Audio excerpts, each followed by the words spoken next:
राधे राधे, जय श्री कृष्ण दोस्तों। गणगौर माता की कृपा आप सभी पर बनी रहे। दोस्तों, आज के वीडियो में हम जानेंगे कि गणगौर के उद्यापन की विधि। और गणगौर का उद्यापन जो है हर सुहागिन महिला के लिए करना बहुत जरूरी होता है। तो इसमें हमने सारी चीज कोशिश की है कि आपको पूरी जानकारी एक ही वीडियो में दे सके। लेकिन फिर भी आपको अगर कोई परेशानी हो या कोई कंफ्यूजन हो तो आप मेरे से कमेंट्स करके जो है पूछ सकते हैं।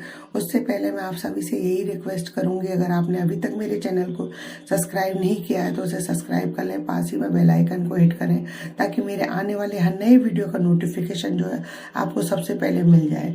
और साथ ही मेरी वीडियो को जो है अपनी फैमिली और फ्रेंड में शेयर भी करें। दोस्तों, सबसे पहले सवाल आता है कि गणगौर का उद्यापन जो है हम कौन से साल में करें।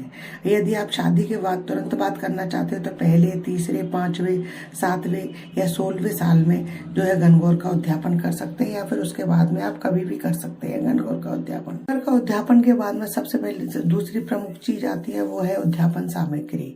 उद्यापन सामग्री के लिए एक मेन बेस तैयार किया जाता है, चाहे वे आप अपनी सास को दें, जेठानी को दें या ननद को दें, या आप अपनी और भी कोई रिश्तेदारी में परिचित हो जिसको देना चाहते हैं उसको देने के लिए बेस तैयार करें।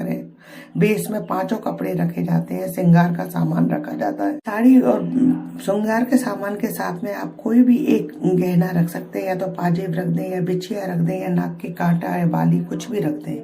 वो एक बहुत जरूरी होता है रखना। दक्षिणा अवश्य रखें। इसके अलावा गणगौर का उद्यापन करने के लिए 16 सुहाग की पिटारी बनाई जाती है। तो 16 की ही गिनती में ले लेते हैं, कुछ जो है अलग से बना करके 17 तैयार कर लेते हैं। आप अपनी सामर्थ्य और अपनी समय के अकॉर्डिंग कर सकते हैं। कोई गणगौर माता की पूरी सुहाग सामग्री देने की सामर्थ्य नहीं है तो एक ब्लाउज पीस पर ही जो है आप का पत्ता और दक्षिणा रख करके दे सकते हैं। तो एक जोड़ी के पूरे कपड़े दिए जाते हैं, मतलब पति पत्नी के दिए जाते हैं। अगर आपकी सामर्थ्य नहीं है पति के साथ कपड़े, ईसर जी के कपड़े देने की, तो आप उनके लिए तौलिया या रुमाल या फिर नारियल रख के दक्षिणा रख करके भी दे सकते हैं। जैसे आपकी सामर्थ्य हो उसके अनुसार आप दे सकते हैं। सामग्री में रखने के लिए या तो आप कोई प्लास्टिक की टोकरी वगैरह या छावड़ी वगैरह ले सकते हैं, नहीं तो आजकल तो दोस्तों स्टील के कटोरा या थाली प्लेट वगैरह चल गए हैं। आप जो भी अपनी सामर्थ्य के अनुसार लेना चाहे कटोरा वो ले ले।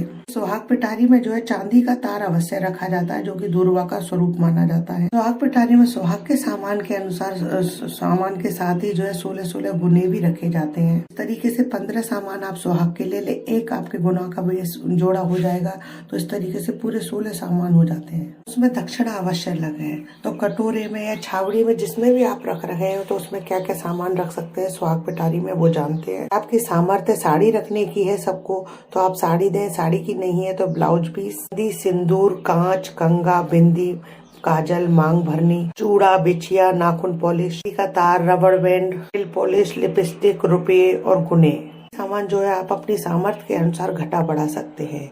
तो दोस्तों, इस तरीके से ये सुहाग पिटारी में सामान रखे जाते हैं। गणगौर उद्यापन में कितनी महिलाओं को जो है निमंत्रण देना चाहिए? गणगौर उद्यापन में 16 महिलाओं को निमंत्रण देना चाहिए। गणगौर के भोजन में आप क्या बनाएं ये भी जानते हैं। गणगौर के उद्यापन के भोजन में आप खीर, पूरी, हलवा, मीठा, रायता, सब्जी आदि बना सकते हैं। यदि आप घर पर भोजन नहीं करवा सकती हैं तो 8 पूरी और हलवा, सब्जी पैक करके और जो आपने सुहाग पिटारी रखी तैयार की है उसके साथ में हर स्त्री के घर पहुंचा करके उनका आशीर्वाद ले सकती हैं। दोस्तों, यदि आपकी सामर्थ्य पूरे 16 सुहाग सामग्री रखने की भी नहीं है तो आप सुहाग की 5 चीजें भी रख सकती हैं। मेहंदी, बिंदी, काजल और एक चांदी का तार अवश्य रखें।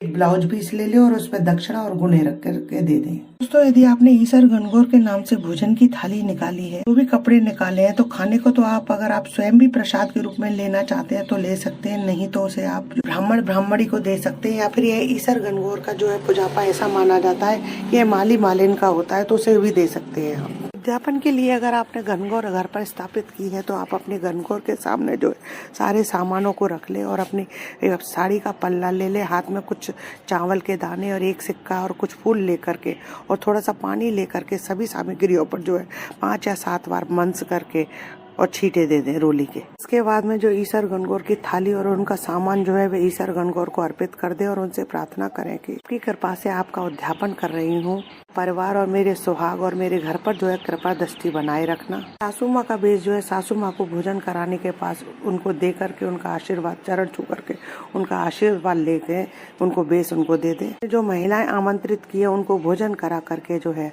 उनके पैर छू करके और उनको सभी सुहाग पिटारी और सामान दे करके आशीर्वाद ले लें। तो इस तरीके से जो है गणगौर का उद्यापन पूरा किया जाता है। तो हिंदू धर्म रीत रिवाज कथा कहानी जानने के लिए चैनल पर बने रहने के लिए बहुत बहुत धन्यवाद। जय श्री कृष्णा दोस्तों, राधे राधे।